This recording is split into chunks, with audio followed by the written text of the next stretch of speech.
Today, we're busting the biggest myths about running a candle business that are holding you back from success. Welcome back, candle makers. In the last video, we tackled 7 different lies about making candles, or at least 7 different bits of false information about the art of candle making. Well, today, we're going to be diving into 13 myths about running a candle business. Now, while today's video is specifically addressing candle business, a lot of the information today will apply to all sorts of different businesses. So whether you're just starting out or looking to grow, a lot of these misconceptions can seriously derail your chance at success. So let's talk about them. But don't leave too early. Stick around for a bonus lie or myth that really grinds my gears that you don't want to miss out on. All right, let's get started with myth number 1. The candle market is just too saturated. So there is belief that the candle making industry is too widespread and there's just no more room for new candle businesses. The reality is, yes and no. If by saturated you mean that there's a lot of candle businesses and there is some competition, then yes, that's true. But if by saturated you mean that there's too many businesses,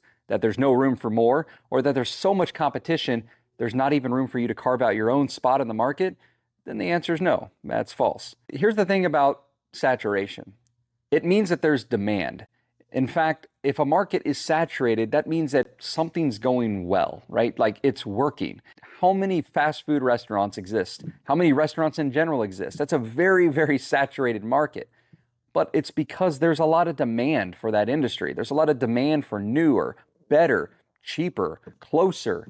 There's so many reasons why a market can be saturated, and most of the reasons that a market is saturated are positive ones. Reasons that shouldn't scare you, but should inspire you. So here are a few pointers or helpful tips that I want you to keep in mind. Focus on what makes your candles unique. Scent choices, design, sustainability, creativity, unique products, and strong branding can help you really carve out your own niche in the market. Now, we're going to talk about niche and theme a lot on this channel. In fact, if you want to watch this video, I'll link up above, that really goes into the details about the difference between a niche and a theme and why you need one or both to really find a good spot in the market and really elevate your chances for success in any market, not just a saturated one. But additionally, building a strong brand story and identity can help create and attract a loyal customer base.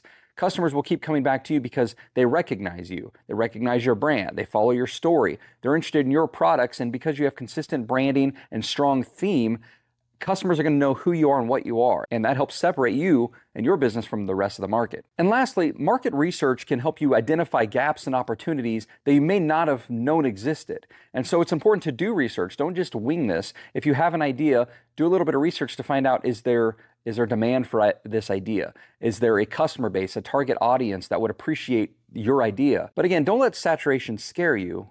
Let it remind you that there's a reason this market is saturated.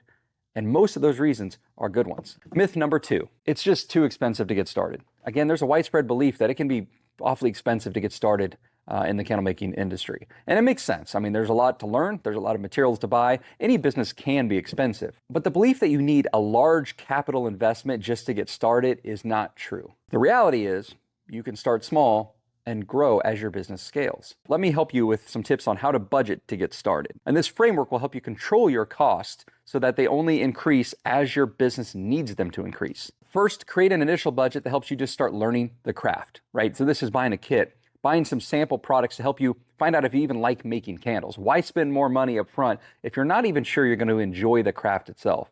So set aside a small amount of money, $50, $100, buy a couple kits, buy some things that just help you experience the craft itself, right? I mean, this is no different than trying something new for fun that you've never done before. So set aside a small budget just to get started. If you decide that you enjoy the craft and you want to continue, you create your second small budget. And this small budget is set aside to help you start making and testing your first set of products. And I do have a video on this channel that talks about creating that first budget and why you don't need a massive budget just to start making your first set of test candles. Now, your third mini budget in this framework is if you enjoy making candles and your first several products pass your testing, now it's time to start thinking in terms of a business. Now you want to start creating a few more scents and creating a few more candles, start going to craft shows or booths, right? Really start to sell your products and build up your business. This is when you want to set aside a little bit more money because you're starting to take it seriously. But you can see in this framework, you don't need all this money up front. Test a little bit, treat it like a fun night out, but you're just trying a new hobby. If you enjoy it, take it a little bit more seriously, and let's see if you can make some successful products. If you can, now it's time to start thinking in terms of a business. You don't need a large capital investment. Just do a little bit at a time. With that being said, let's talk about a few other helpful tips and notes that might help you along the way. First, it's important to keep in mind that it's cheaper to start these days than it used to be. Now, I'm not talking in terms of straight financial numbers, because obviously right now we're dealing with inflation and things in general cost more than we're used to. But I mean, the business itself is cheaper to get going than it used to be. The biggest reason is there were not near as many resources a decade ago or even longer. You know, when I first started making candles, there were no resources to help you out. So you learned everything by trial and error, and there was so much waste. Well, there is still testing and trial and error involved, but there's a lot more resources now that help you control that cost and save you a lot of that product development cost. You're saving money because frankly, there's just less trial and error than there used to be. There's also more candle making suppliers than there used to be, which means you have more options, better pricing, closer options, which means you can save money on shipping. More options, more competition is usually, no, almost always better for the customer. In this case, that's you. So more options for candle supplies also makes this a little bit more affordable to get started. Craft shows and booths are a great way for you to recoup some of your costs. So as you've got to this third step of that budget framework where you're ready to start having people purchase your candles and try them and give you feedback, go to local shows and craft booths and holiday events and pop-ups. While you're getting feedback and learning about how to kind of run a small business, you're recouping some of your costs. So while you have some cost to buy some materials, you can quickly recoup a lot of that as you start selling your first set of candles. And lastly, not all supplies and equipment have to cost you an arm and a leg. Not only did I mention that there's more suppliers than there used to be, you're finding a lot of great quality products for a lower cost than they used to be. You know, a lot of candle makers start off by doing a double boil method where you basically put some wax in a pitcher and you put that pitcher in a pot that has a little bit of water, and as the water boils, it melts the wax in the pouring pitcher. And that works. There's nothing wrong with that, but it's slow. It's hard to make a lot of candles at a time. It's not super efficient. And that was seen as the way to get started because it was so easy and it was so cheap. But there are other things on the market that help you do the same thing more efficiently and do not cost as much as people think. For example, behind me is a melting tank from 2 Auto. Now this is one of the smaller ones, and this comes in several different colors, and I'll show you a little bit about this. But they have ones all the way up to the larger size. And for the last few years, one thing that got popular was making your own kind of Presto pots with a spout on them, but those were costing anywhere from $60 to $100, where you can get tanks made specifically for this purpose for the same amount of money, and they work so much better. They're so much more efficient. They're designed for this purpose, and companies like this sell other equipment too that is super helpful as a candle maker and starting out. The point is you can start making candles simpler than the double boil method, and for a very cost-effective amount to get started. Purchasing something like that let's say you were to spend $60 or $100 or maybe $150 on a larger one. That seems like an initial cost investment, but that thing's going to last you forever, or at least for several years, right? Until you either outgrow it or need more. And again, in other videos, we'll go into more detail about this tank and other equipment. The point I'm trying to make here is that there's a bunch of great equipment out there that can help you enjoy the craft more, but also make you more efficient, which is better for your business.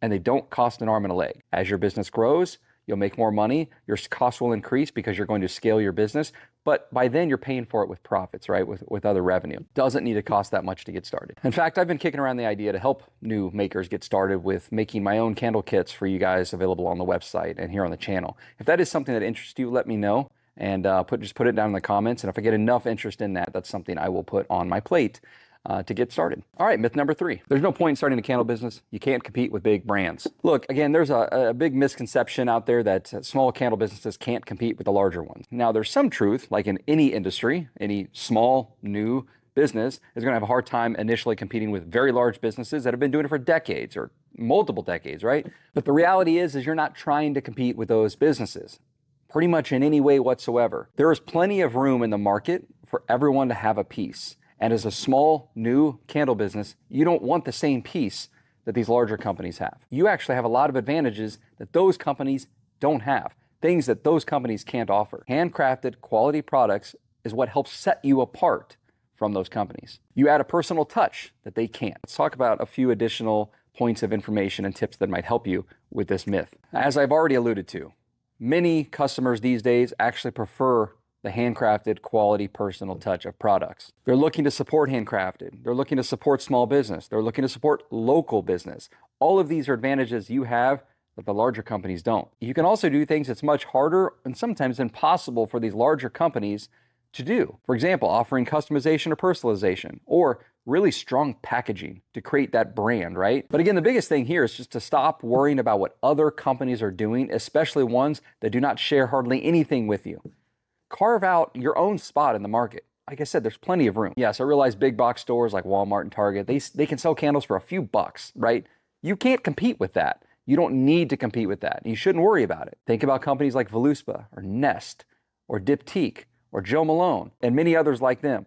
Are they having any problems selling their high-priced luxury products, even though Walmart and Target are selling $3 triple wick candles? No.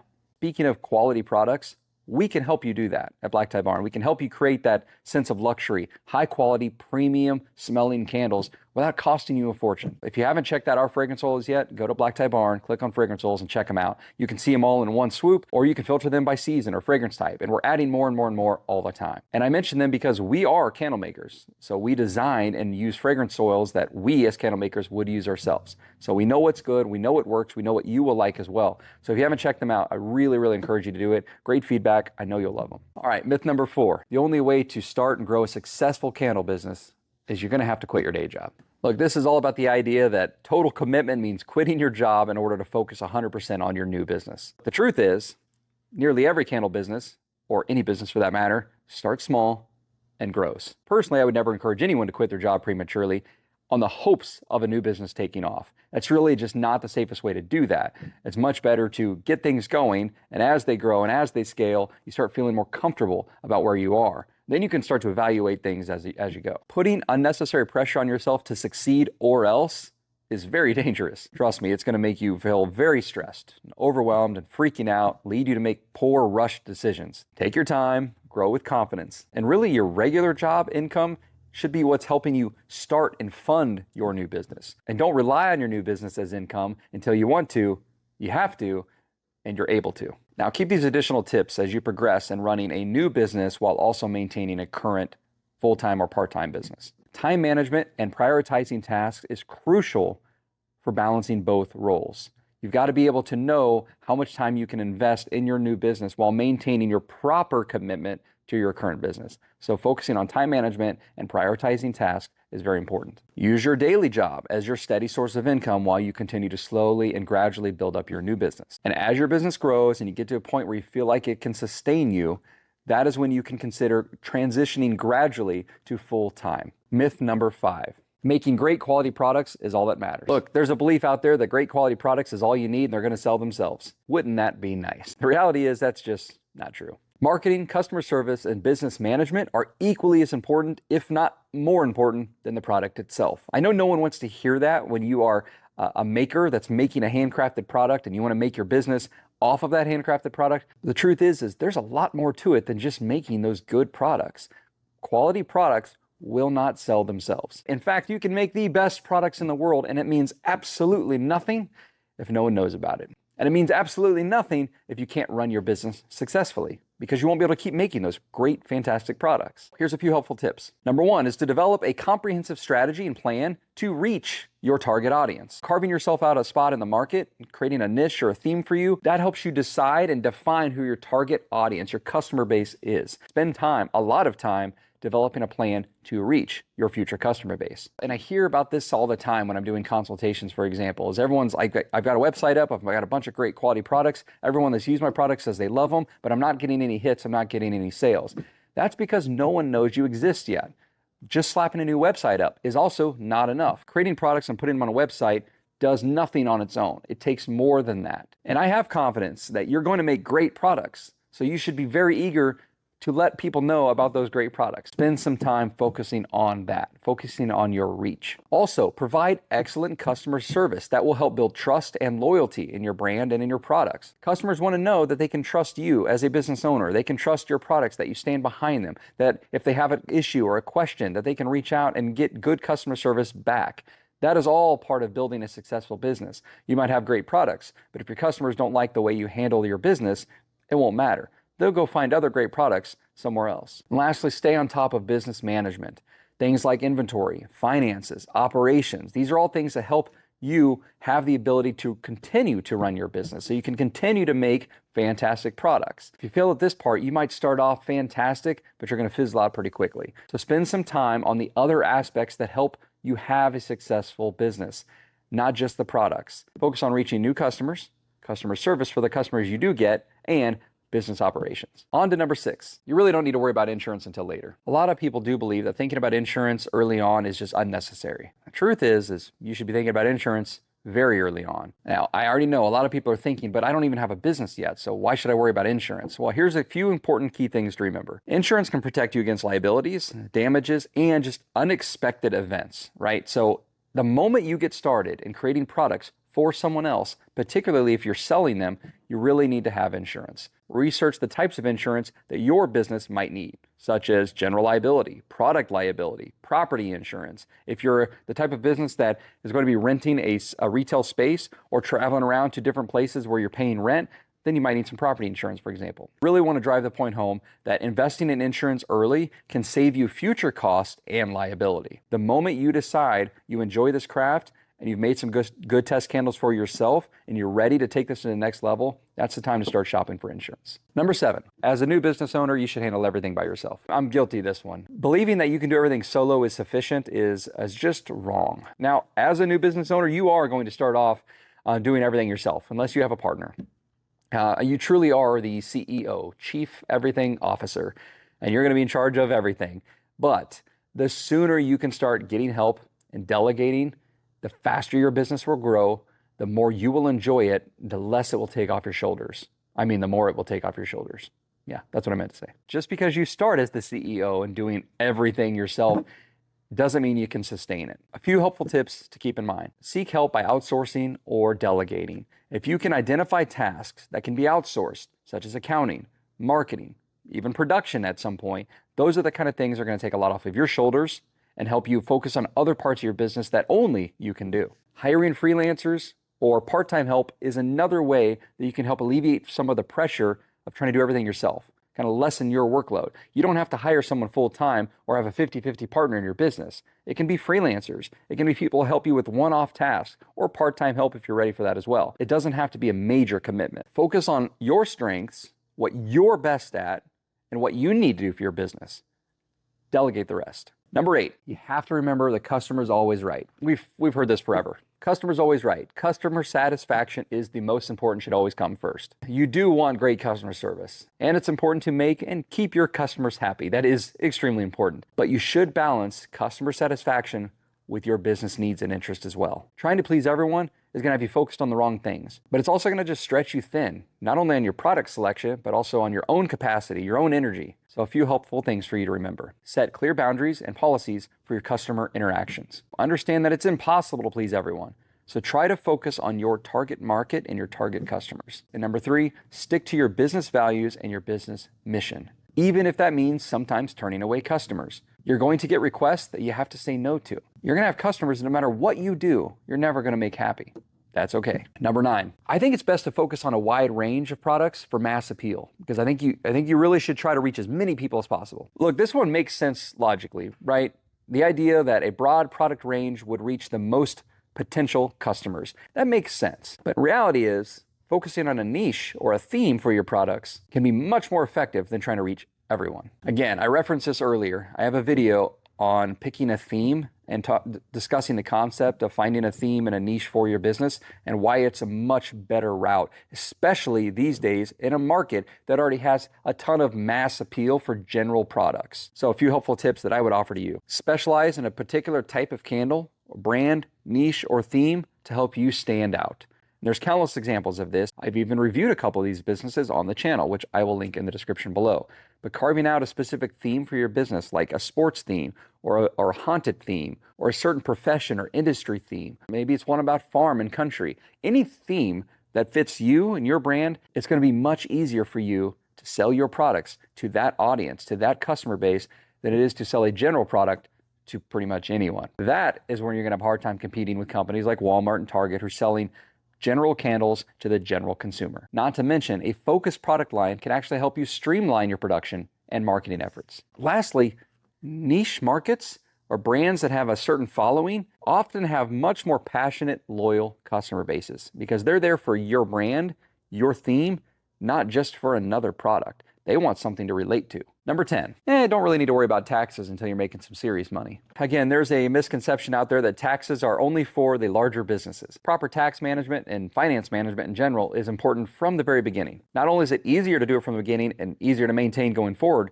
it's going to save you a lot of time and money later. If you are new to this, here's a few helpful tips to keep in mind. One, just keep detailed records of your income and your expenses related to your business from the very start. You don't have to use expensive software. Just keep all your receipts, use a Google Sheet or Excel, anything you want to use to keep track of your money coming in and your money going out and what it's for. Number 2 is consult with a tax professional to understand what your obligations are. Once you decide to start a business and you start selling products, reach out to your current tax accountant if you have one, a local CPA or bookkeeper, and just ask them, hey, I'm a new business owner. I've never done this before. I'm not sure what to do.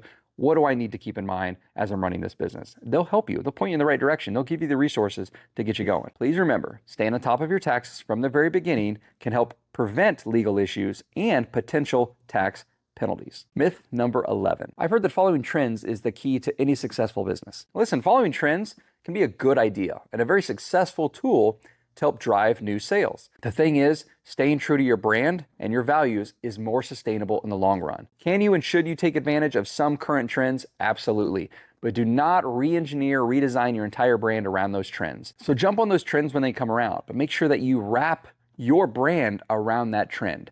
Don't just jump on the trend blindly. Find a way to incorporate it into your current business values, your mission, your branding, everything. It needs to make sense. It needs to be coherent with how your business normally runs. This approach is more sustainable for so many reasons. First of all, you're not relying on trends to be successful. The trends become more of like a bonus. But more importantly, it's easier to build brand loyalty and to maintain loyal customers when they're there for your brand, not for a trend. Loyal customers will appreciate your consistency and authenticity over fleeting trends. Myth number 12. Family and friends are your best customers. Now, let me fix this. Family and friends are your first customers. Do not rely on your personal network to be your customer base. Family and friends might be and often are your first customers, but they should not be your best customers. And they're certainly not your best long-term market. A couple tips and notes to keep in mind. While they can help support you in the very beginning, family and friends are not your long-term market, most likely. Focus on reaching customers that genuinely want or even maybe need your products. What your family and friends are best for is feedback. Use them as your test group, your pilot user, so to speak, to test new products. Make sure your candles are performing the way you want to perform. Use their feedback to continually improve your products. Give them to them at cost or for a heavy discount. That is the best way to utilize friends and family while you focus on building products for your future long-term customer base. Number 13, I'm not launching or selling anything until everything's perfect. This one was one I struggled with early on as well, and I know a lot of people struggle with. In fact, some of my consultations, this is a topic of conversation. It's just, I feel like my candles aren't ready. They're just not, I'm always unhappy with them. They're not perfect. They're not what I want. They need to be better. Everyone becomes very insecure about their products. And for good reason. We're always harder on ourselves than our customers generally are. But this belief that perfection is required before launching is just not true. And hopefully this takes some pressure off your shoulders. The first thing that I want you to keep in mind is that you should launch with a minimum viable product or an MVP. The purpose of these products is to get them out to market and start gathering feedback. These are not going to be perfect products. These are not going to be your best products. You're going to continue to improve your products over time. That's how business works. Let's take a second to clarify what a minimum viable product is. That just means a product that's good enough to send to market, and as you get feedback, you continue to improve. However, in minimum viable product, make sure the product is viable. To be viable, it needs to still be safe. So ensure that you're still doing proper product development and testing before you just send a product out in the wild. You need to make sure your product's at least burning properly and safely before you release it. But if it is, get it out there. Start getting feedback. People might tell you that the scent is too weak. Some might say it's too strong. Some might say they don't like the scent in general. Some might give you feedback on the jar or the label or the color or the price. These are all reasons why you need to put out a minimum viable product. Whether you're a little insecure about your products or you're just not super happy with them, it doesn't matter. The longer you wait to put your products out there, the more you're hurting your business and its chance at success. All right, I told you I had a bonus one that I wanted to leave you with, and this one really salts my apples. I've decided I'm going to start a candle business because running a candle business is easy. False. Running any kind of business is not easy. That's part of what makes it rewarding. That's part of what makes it worth it, or literally everyone would be doing it. But just because it can be fun and rewarding and satisfying and profitable, don't kid yourself. It's not easy. There are going to be challenges that you face, most of which you haven't even thought of yet. But embrace that. Let it motivate you. Let it inspire you to keep learning and growing. Starting and running a business is not for the scared or weak or faint of heart. It requires dedication. It requires commitment. But you can do it. Create a plan. Work hard. Push through challenges and continue to learn and adapt as you go. And that is the truth about running a business, candles or otherwise. If you want a more detailed breakdown and roadmap of how I would start a candle business if I was starting one now, check out this video here. If you've already seen that one, check out the other video that YouTube's recommending you watch next. Don't forget to hit the like button below if you enjoyed this video. I really appreciate it. And if you want to see more videos like this on the channel, just hit subscribe. And I'll see you all next time.